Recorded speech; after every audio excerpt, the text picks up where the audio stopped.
बिस्मिल्लाहिर्रहमानिर्रहीम बिस्मिल्लाहिर्रहमानिर्रहीम अस्सलाम वालेकुम। मैं सरफराज अहमद में आपकी खिदमत में हाज़िर हूँ। आज एक बहुत इंपॉर्टेंट वीडियो लेकर आपकी खिदमत में हाज़िर हुए हैं और इसमें हम आपको बताने जा रहे हैं आने वाला जो BA BSc यानी ADA-CDA प्रोग्राम पार्ट 1 का जो पेपर है उसके लिए आपको इम्पोर्टेंट क्वेश्चंस इंशाल्लाह आप इन क्वेश्चंस को तैयार कीजिए और मुझे उम्मीद है कि इंशाल्लाह 70 to 80% जो है वो पेपर में इन क्वेश्चंस में से क्वेश्चन जो है वो ज़रूर आएंगे। तो सबसे पहले हम पहले चैप्टर की बात करते हैं, इंट्रोडक्शन टू साइकोलॉजी। उसमें क्वेश्चन जो है वो इम्पोर्टेंट क्वेश्चन जो हैं वो उसमें ब्रांचेज़ हैं, उसमें स्कूल ऑफ थाट्स हैं आपके, और उसमें जो है वो नफ्सियात के मकासद हैं। तो आप लोगों ने इसमें जो है वो स्ट्रक्चरलिज्म और फंक्शनलिज्म दोनों स्कूल ऑफ थाट्स को करना है। इंशाल्लाह इसमें से जो है आपका पेपर वो आना है, यानी स्ट्रक्चरलिज्म और फंक्शनलिज्म जो है वो स्कूल ऑफ थाट को आपने अच्छे से प्रिपेयर करना है। उसके साथ आपने नफ्सियात के मकासद जो है उनको प्रिपेयर करना है कि नफ्सियात के मकासद क्या हैं, उनको आपने बेहतर तरीके से प्रिपेयर कर लेना है। इंशाल्लाह इसमें से जो है आपका वो क्वेश्चन ज़रूर आएगा। नेक्स्ट चैप्टर रिसर्च के जो चैप्टर है उसमें से मुशाहिदाती तरीक़ा तहक़ीक़ और मुताले अहवाल का जो तरीक़ा है यानी केस स्टडी मेथड जो है वो आपने इसमें जो है उसको प्रिपेयर करना है। इंशाल्लाह ये आपके पेपर में उनमें से क्वेश्चंस आने हैं। इसके अलावा आपने साइको एनालिसिस जो है तहलील नफ्सी स्कूल ऑफ थाट है उसको आपने प्रिपेयर करना है, उसको देखना है। वो दोनों तरीके से आपके उसमें काम आ सकता है। साइको एनालिसिस जो है उसको आप प्रिपेयर करेंगे तो आपके थ्योरी ऑफ पर्सनालिटी जो है उसमें फ्राइड की जो थ्योरी ऑफ पर्सनालिटी है उसमें भी वो काम आएगा, और दूसरी तरफ आपके जो है स्कूल ऑफ थाट्स के अंदर भी वो काम आएगा। तो आपने साइको एनालिसिस को करना है। हम जब इसकी बात करते हैं जो आपका नर्वस सिस्टम वाला चैप्टर है, तो नर्वस सिस्टम वाले चैप्टर में से जो सेंट्रल नर्वस सिस्टम आपने करना है और एंडोक्राइन सिस्टम जो है उनको दोनों को अच्छे से आपने प्रिपेयर करना है, यानी सेंट्रल नर्वस सिस्टम को भी और एंडोक्राइन जो नर्वस सिस्टम है उसको। इसके बाद आपका जो है जो चैप्टर है इमोशंस परसेप्शंस वाले चैप्टर में से आपने जो है वो इल्यूजन को करना है, और उसके साथ आपने जो परसेप्शन की टाइप्स हैं जिसमें फिगर एंड ग्राउंड परसेप्शन है, जिसमें डेप्थ परसेप्शन है, इन दोनों को आपने अच्छे से प्रिपेयर कर लेना, यानी फिगर एंड ग्राउंड परसेप्शन को भी और डेप्थ परसेप्शन को भी। उसके साथ इल्यूजन मैंने आपको बताया, उस पर नोट लिखना है आपने, उसकी इल्यूजन की डेफिनेशन या इल्तबास जो है उसकी डेफिनेशन आपने, और उसके साथ उसकी जो डिफरेंट टाइप्स होती हैं वो आपने बयान करनी है। इसके साथ आपने इमोशन जो कि उसके थेरीज़ होती हैं, इमोशन की थेरीज़ यानी हिजान के जो नज़रियात हैं, जिसमें शास्त्र सिंगर है, कैनन बर्ड है, जेम्स लैंग की जो थेरीज़ हैं उनको आपने प्रिपेयर करना है पेपर के पॉइंट ऑफ व्यू से। उसके साथ आपने जो है मोटिवेशन के जो नज़रियात हैं, थेरीज़ हैं, थेरीज़ ऑफ मोटिवेशन, उसमें ज़्यादा आपने फोकस करना है। वो इब्राहम मैस्लो की थेरी ऑफ मोटिवेशन जो है थेरी, जिसको थेरी इब्राहम मैस्लो की जो है वो नीड्स थेरी भी कहा जाता है, यानी थेरी ऑफ मोटिवेशन जो है उसको आपने अच्छे से प्रिपेयर कर लेना है। उसके साथ लर्निंग के चैप्टर में से आप लोगों ने जो है वो लर्निंग जो है वो क्लासिकल कंडीशनिंग जो है उसको अच्छे से प्रिपेयर करना है। इस दफ़ा पिछली दफ़ा जो है वो ये दोनों में से कोई नहीं आई थी। इस दफ़ा इंशाल्लाह इस पेपर में जो है वो लर्निंग क्लासिकल कंडीशनिंग और अपने कंडीशनिंग को आपने दोनों देखने हैं। ऑपरेट कंडीशनिंग में उसके प्रिंसिपल्स को भी आपने अच्छे से जो है वो प्रिपेयर करना है, ये आपने ज़रूर इसको करना है। मेमोरी का जो चैप्टर है, मेमोरी में से आपने उसकी टाइप्स ऑफ मेमोरी यानी sensory memory, short term memory और लॉन्ग टर्म मेमोरी, और इसमें ज़्यादा आपने फोकस जो करना है वो लॉन्ग टर्म मेमोरी और उसकी टाइप्स पर ज़रूर करना है, उसको बेहतर तरीके से कर लेना है। होपफुली उसमें से इंशाल्लाह पेपर में आएगी। उसके साथ आपने जो पर्सनालिटी के थेरीज़ हैं वो आपने ज़रूर करनी है। जैसे मैंने आपको अभी बताया, psycho analysis theory of personality जो है फ्राइड की थेरी ऑफ पर्सनालिटी है। इसके अलावा दूसरी जो थेरीज़ हैं पर्सनालिटी की वो भी आपने उनमें से 2-3 थेरीज़ जो है उनको प्रिपेयर कर लेना है। शेल्डन की जिस तरह से थेरी है उसको आपने, और इसके अलावा आपने इंटेलिजेंस की जो है वो मेजरमेंट कैसे करते हैं, इंटेलिजेंस की मेजरमेंट के जो है 2-3-4 टेस्ट जो हैं टेस्ट, उनके बारे में आपने मुख्तसरन जो है वो उसको पढ़ लेना है, और इसकी जो है वो तरीके आपने बयान करने हैं। पर्सनालिटी की थेरीज़ के साथ आपने प्रोजेक्टिव जो पर्सनालिटी टेस्ट हैं, प्रोजेक्टिव पर्सनालिटी टेस्ट हैं जिसमें TAT है, रोशा है, HTP है, इनको आपने जो है वो मुख्तसरन तैयार कर लेना, प्रिपेयर कर लेना है।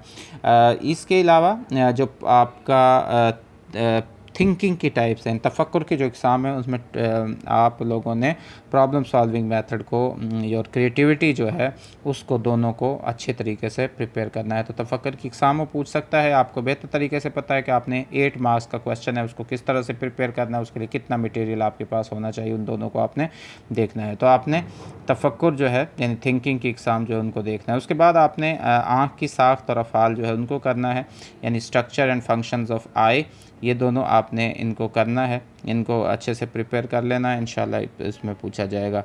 इसके अलावा जो स्टैट का कंपल्सरी क्वेश्चन है उसमें आपने डेफिनेशंस करनी है। स्टैटिस्टिक्स की डेफिनेशन है, मीन मीडियन मोड की डेफिनेशन है, कोरिलेशन और स्टैंडर्ड डेविएशन की जो है डेफिनेशंस हैं, इन डेफिनेशंस को आपने कर लेना है। स्टैटिस्टिक्स की इम्पोर्टेंस इन साइकोलॉजी उसको कर लेना है, स्टैट शुमारियात की नफ्सियात में अहमियत, हिस्टोग्राम बनाने का तरीका है और मीन निकालने का तरीका जो है इसको आपने इन चीज़ों को कर लेना। ये कंपल्सरी क्वेश्चन है, इंशाल्लाह इसमें से पेपर में से आएगा। तो इन चीज़ों को आपने बेहतर तरीके से देख लेना, इस तरह से आपको क्वेश्चन पूरा हो जाएगा। अच्छा, दूसरा जो मैं आपको बताया था शेल्डन की थ्योरी के साथ साथ इसमें ऑलपोर्ट का नज़रिया शख्सियत है और आइज़नी की थ्योरी है। इनमें से अगर आपको वो थ्योरीज़ पूछता है तो आपने से कोई सी 2-3 थ्योरीज़ जो हैं वो आप लिख देंगे, तो आपका जो है 8 मार्क्स का वो क्वेश्चन जो है वो कंप्लीट हो जाता है। जैसे ऑलपोर्ट की थ्योरी है उसमें आपने कॉमन ट्रेड्स को, इंडिविजुअल ट्रेड्स को और कार्डिनल ट्रेड्स को जो है उनको बयान कर देना है। इसी तरह आइज़नी की आपसे थ्योरी पूछता है तो उसमें आपने जो है वो एक्स्ट्रोवर्जन और न्यूरोटिसिज्म और साइकोटिसिज्म जो उन्होंने बताई थी और पर्सनालिटी के 3 बड़े ट्रेड्स जो बयान किए थे उनको आपने बयान कर देना। इसी तरह अगर आप योंग का लिख रहे हैं तो उसमें आपने एक्स्ट्रोवर्ट, इंट्रोवर्ट जो है वो पर्सनालिटीज़ के हवाले से लिख देना है, इंट्रोवर्ट, एक्सट्रोवर्ट और एम्बिवर्ट जो पर्सनालिटीज़ होती हैं उनको। अगर शेल्डन की आप थ्योरी वो पूछ लेता है आपसे, सिर्फ अलहदा से भी पूछ लेता है, तो आपने शेल्डन की थ्योरी में क्योंकि शेल्डन ने उस थ्योरी को जो है वो जिस्मानी साख्त के लिहाज से किया है, तो आपने एंडोमॉर्फिक और जो मेसोमॉर्फिक और एक्टोमॉर्फिक जो पर्सनालिटीज़ उन्होंने बयान की हैं बॉडी स्ट्रक्चर के हवाले से, उनको आपने लिख लेना है।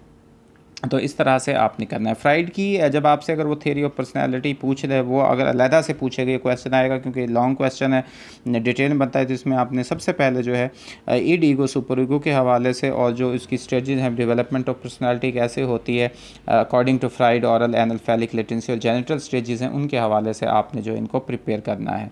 तो इस तरह से आपने इन चीज़ों को देखना है। थिंकिंग की जब हम बात कर रहे थे तो थिंकिंग में मैंने जैसे आपको बताया कि उसकी मुख्तलिफ इकसाम है, जैसे क्रिएटिव थिंकिंग है जिसको तख्लीकी तफक्कुर कहते हैं, ऑटिस्टिक थिंकिंग है, या इसके अलावा जो रियलिस्टिक थिंकिंग है, प्रॉब्लम सॉल्विंग मेथड है। तो आपने प्रॉब्लम सॉल्विंग थिंकिंग और इसमें जो है वो क्रिएटिव थिंकिंग जो है उनको बेहतर तरीके से कर लेना है। वैसे टूल्स ऑफ थिंकिंग अगर आप पढ़ लेते हैं कि टूल्स ऑफ थिंकिंग क्या होते हैं, लाजमी थिंकिंग में से एक क्वेश्चन आएगा कि वो कौन से तरीके हैं जिसके ज़रिए से हम थिंकिंग जो है उसको, जो आपकी थिंकिंग को बना रहे होते हैं वो कौन से टूल्स होते हैं। तो इसमें आप लोगों ने जो है इमेजरी है, उसके ज़रिए से जो हमारी थिंकिंग इमेजिनेशंस के थ्रू बनती है, हमारी लैंग्वेज इसमें उसका हम किरदार होता है और लैंग्वेज बतौर टूल ऑफ थिंकिंग है। इसके अलावा कॉन्सेप्ट्स होते हैं उनके ज़रिए से बन रही होती है। तो ये 3 चीज़ें हैं, कॉन्सेप्ट्स और लैंग्वेज है और इसके अलावा जो है वो इमेजिनेशन या इमेजरी जो उनके हवाले से।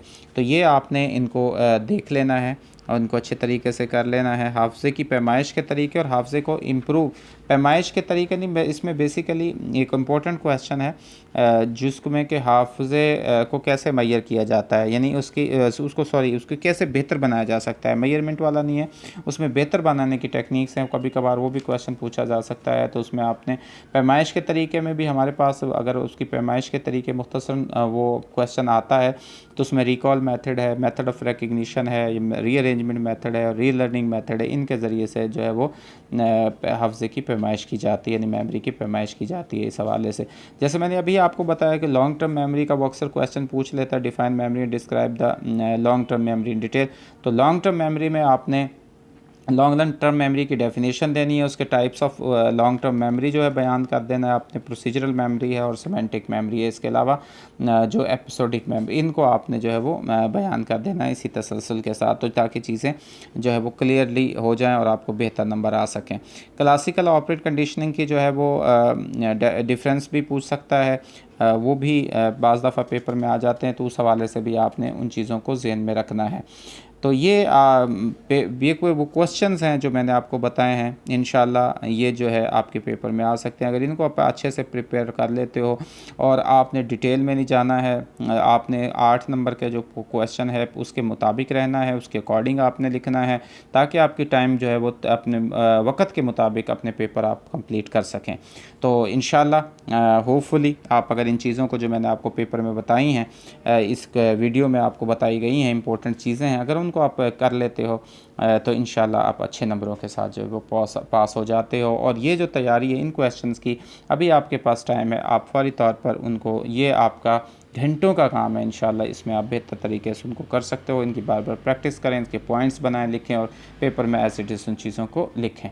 अल्लाह ताला से दुआ है कि अल्लाह ताला आपको ज़िंदगी के हर इम्तहान में कामयाबी नसीब फरमाए, आपको कॉन्सेप्चुअल स्टडी और ज़्यादा से ज़्यादा इल्म हासिल करने की तौफीक नसीब फरमाए। अब दुआ में याद रखिएगा।